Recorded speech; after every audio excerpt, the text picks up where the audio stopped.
എന്താ മോളെ നീ പറയുന്നത്? അത് അപ്പുവാണ്, അപ്പുക്കുട്ടൻ. എല്ലാരും കൂടെ ആ പാവത്തിനെ പിടിച്ച് ആൽഫയാക്കിയതാ. ഇരവി, എന്താണ് കേൾക്കുന്നത്? ഒന്നും മനഃപൂർവ്വമായിരുന്നില്ല, സംഭവിച്ചു പോയതാ ഓരോരോ ചുറ്റുപാടില്. നടന്നതൊക്കെ ശരിയോ തെറ്റോ എന്ന് നോക്കിയിട്ട് ഇനി കാര്യമില്ല. ഹരിച്ചു നോക്കിയാലും ഗുണിച്ചു നോക്കിയാലും ലാഭല്ലേ ഉള്ളൂ. എനിക്കിപ്പോഴും ഒന്നും മനസ്സിലാവണില്ല. അപ്പൊ ആൽഫി എവിടെ? പറയാൻ എനിക്ക് വിഷമമുണ്ട്. പറയാതിരിക്കാൻ കഴിയാത്തതുകൊണ്ട് മാത്രം പറയാ. ലേഖ പറഞ്ഞില്ലേ, നീണ്ട മുടിയുള്ള, നീല കണ്ണുള്ള, എപ്പോഴും ഒരു കള്ളച്ചിരിയോടെ ധാരാളം തമാശകൾ പറഞ്ഞെന്നെ പൊട്ടിച്ചിരിപ്പിച്ച ചുറുചുറുക്കുള്ള ആൽഫി. മനസ്സ് മുഴുവൻ കൊടുത്ത് ഞാൻ സ്നേഹിച്ച ആൽഫി. വിവാഹത്തിന് തലേന്നാണ് ഞാൻ അറിഞ്ഞത് അയാൾക്കൊരു ഭാര്യയും കുട്ടിയും ഉണ്ടെന്ന്. ചോദിച്ചപ്പോ ഒരു കള്ളച്ചിരിയോടെ അയാൾ എന്നോട് പറഞ്ഞു, ജീവിതം ഒരു വലിയ തമാശയായിട്ടേ അയാൾ കണ്ടിട്ടുള്ളൂ എന്ന്. ആൽഫയുടെ തമാശകളിൽ ഒന്നായിരുന്നു. ഞാനും വെറുത്തുപോയി. ഞാൻ എന്നെ തന്നെ വെറുത്തുപോയി. നിങ്ങളോടൊക്കെ എന്തു പറയണം, നിങ്ങളെയൊക്കെ എങ്ങനെ നേരിടണം എന്നാലോചിച്ച് തളർന്നപ്പോൾ ആത്മഹത്യ എന്നൊരു വഴി മാത്രമാണ് ഞാൻ മുന്നിൽ കണ്ടത്. അത് അപകടമായിരുന്നില്ല, സ്വയം നശിപ്പിക്കാനുള്ള ശ്രമമായിരുന്നു. ക്ഷമിക്കണം എന്ന് പറയാൻ മാത്രമേ എനിക്കാവൂ. എഴുന്നേക്കാൻ കഴിഞ്ഞിരുന്നെങ്കിൽ അച്ഛന്റെ കാല് കെട്ടിപ്പിടിച്ച് മാപ്പ് ചോദിക്കാമായിരുന്നു.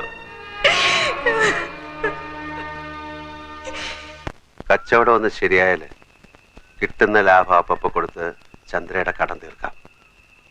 പണം കൊണ്ടുള്ള കടം. പക്ഷെ കടപ്പാട് എങ്ങനെയാ തീർക്കുന്നത്? ഇനി താമസിപ്പിക്കാതെ വർമ്മ സാറിനെ കണ്ടുള്ള വാസ്തവം തുറന്നു പറയണം. അതിനു മുമ്പ് നമുക്കൊരു വലിയ കാര്യം ചെയ്യാനില്ലേ? നമുക്ക് ചന്ദ്രയെ നടത്തിക്കണ്ടേ? വേണം. എന്റെ കൂടെ നിൽക്കൂ. തളർന്നു പോയി എന്ന തോന്നൽ ആദ്യം ചന്ദ്രയുടെ മനസ്സിന് മായ്ക്കണം. പോകാൻ കഴിയില്ല എന്ന് വിചാരിക്കുന്നിടത്തെല്ലാം കൊണ്ടുപോകണം. കാണാൻ കഴിയില്ല എന്ന് വിചാരിക്കുന്ന കാര്യങ്ങളൊക്കെ കാണിച്ചു കൊടുക്കണം. ഡൺ.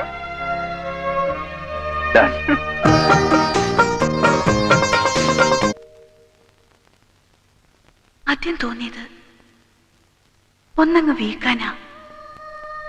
അത് കഴിഞ്ഞപ്പോ അതിശയായിരുന്നു. പിന്നെ കള്ളക്കഥകൾ പറഞ്ഞ് കൂത്തുകളിക്കുന്നത് കണ്ടപ്പോ സർക്കസിലെ ബഫൂണിനോടുള്ളത് പോലൊരു രസം. പിന്നെ എപ്പോഴാ ഇഷ്ടായി മാറിയത്?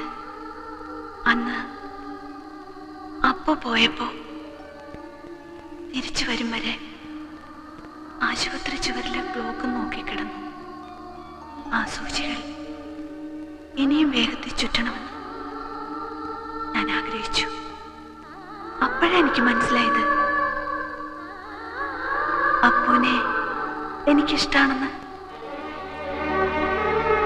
അപ്പൂ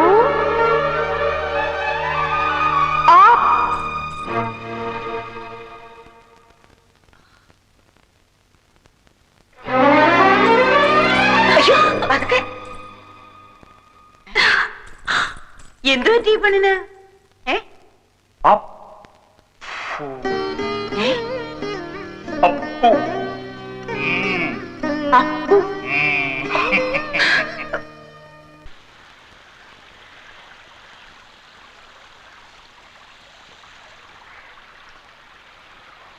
ഒരു കാര്യം സത്യം പറയട്ടെ? എന്താ? പപ്പ എപ്പോഴും നോക്കിക്കൊണ്ടിരിക്കാൻ നല്ല ശേല. ആ കണ്ണും മൂക്കും പൊടിക്കൊമ്പ മീശയും എല്ലാം കൂടെ ഒരു അരിസ്റ്റോക്രാറ്റിക് ലുക്ക് ഉണ്ട്. മതി മതി മതി മതി, വർണ്ണിച്ചത് മതി. എന്തോ കാര്യം സാധിക്കാനുണ്ടെന്ന് തോന്നുന്നു. എന്താ അത്, പറഞ്ഞോ. ഏയ് അങ്ങനെയൊന്നുമില്ല. പിന്നെ പിന്നെ കാര്യം പറഞ്ഞ കളിയാക്കരുത്. അപ്പൊ എന്തോ കുഴപ്പം പിടിച്ച കാര്യമാണല്ലോ. ആ എന്തായാലും പറഞ്ഞു പറഞ്ഞു. പിന്നെ എനിക്ക് നിനക്ക് പപ്പ വേണോ ഇത് അച്ഛനോട് പറയാൻ? നീ കാര്യം പറടാ കുട്ടാ. എനിക്ക് ഒരാളെ ഇഷ്ടാ. എന്നെ ആയിരിക്കും. അല്ല. എന്താ എന്നെ എനിക്ക് ഇഷ്ടല്ലേ? ഇത് ആ ഇഷ്ടമല്ല, ഇത് വേറൊരു ഇഷ്ടാ. നിന്റെ ഇഷ്ടത്തിന്റെ ടൈപ്പൊക്കെ എനിക്ക് മനസ്സിലായി. കിടന്ന് തത്വവും പിത്തവും പറയാതെ നീ കാര്യം പറ. ഏത് വീരശൂര പരാക്രമിയാ എന്റെ കുട്ടന്റെ മനസ്സിൽ ചാടിക്കയറിയത്? പറയട്ടെ.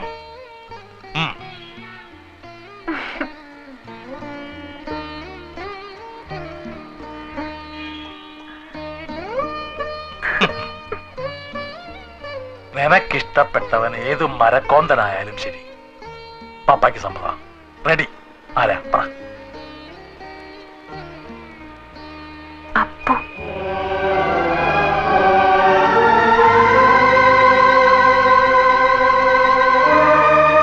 ഇതെങ്ങനെയാ പറയാന്നൊരു കൺഫ്യൂഷനിലായിരുന്നു ഞാൻ. അപ്പുവിനിഷ്ടാണോ നിന്നെ? ചന്ദ്രയ്ക്ക് സുഖായിട്ട് പപ്പയുടെ മനസ്സൊന്ന് തണുത്തിട്ട് വേണം പറയാനെന്ന് വിചാരിച്ചിരിക്കുകയായിരുന്നു.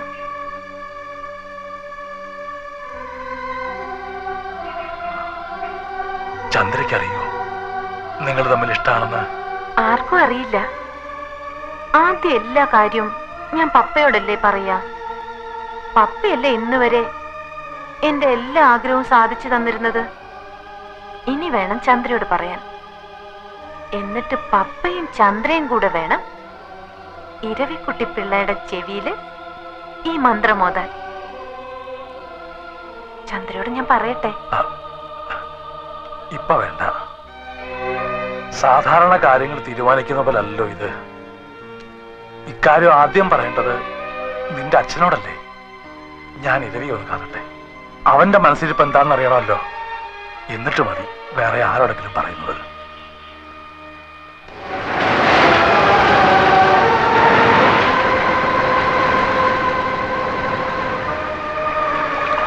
ഒരു മകൾക്ക് വേണ്ടി വഴിമാറി കൊടുക്കാൻ മറ്റൊരു മകളോട് പറയുക, അങ്ങനെ താനിതിനെ കരുതാവൂ. എന്നോട് ഇങ്ങനെ പറയണം? ക്രൂരമായ ഒന്നാണ് ഞാൻ ആവശ്യപ്പെടുന്നത്. ഇഷ്ടപ്പെട്ട പുരുഷനെ മറ്റൊരാൾക്ക് വേണ്ടി കൈവിടാൻ, മറക്കാൻ പാപമാണ് ഞാൻ ചെയ്യുന്നത്, എനിക്കറിയാം. പക്ഷേ വേറെ വഴിയില്ല ഇരവി. ഒരു തളർച്ചയിൽ നിന്ന് കര കയറിയതേ ഉള്ളൂ. ഇനി ഒന്നുകൂടെ താങ്ങാനുള്ള ശക്തി എന്റെ മുഖമുണ്ടായെന്ന് വരില്ല. എനിക്കെല്ലാം മനസ്സിലാവുന്നുണ്ട്. ലേഖയോടത് പറയാനുള്ള മനസ്സ്, ധൈര്യം ഒന്നും എനിക്കില്ല. ഉണ്ടെങ്കിൽ ഞാൻ അതിന് അനുവദിക്കില്ല. കോയമ്പത്തൂർ ഗാന്ധിപുരത്ത് തെരുവില് വിശന്ന് തലചുറ്റി വീണ് കിടന്ന എന്നെ താങ്ങിയെടുത്ത് വാങ്ങിത്തന്ന ഇഡലിയുടെയും ചായയുടെയും കടം പോലും ഇനിയും ഞാൻ വീട്ടിട്ടില്ല. പക്ഷെ അതുകൊണ്ടല്ല ഇതെന്റെ മോളോട് പറയാൻ അനുവദിക്കില്ല എന്ന് പറഞ്ഞത്. എന്റെ മോളുടെ മുമ്പില് അവളുടെ ഈ പപ്പ വളരെ വലിയൊരു മനുഷ്യനാണ്. ഈശ്വരനൊപ്പമാ അവളുടെ മനസ്സിൽ അവള് പപ്പയെ ഇരുത്തിയിരിക്കുന്നത്. അങ്ങനെ ഒരു മനുഷ്യൻ അവളുടെ മുമ്പില് ഇങ്ങനെ ഒരു കാര്യത്തിന് വേണ്ടി തല താഴ്ത്തുക, ഇതിൽ പരം എന്ത് വേദനയാ എന്റെ കുട്ടിക്ക് ഉണ്ടാവാനുള്ളത്? എല്ലാം എന്നെ ഏൽപ്പിച്ചിട്ട് ചന്ദ്രകുഞ്ഞിന്റെ വിവാഹം തീരുമാനിച്ചോളൂ. ഇരവി, തന്നെ ഞാനൊന്ന് തൊഴുതോട്ടെ.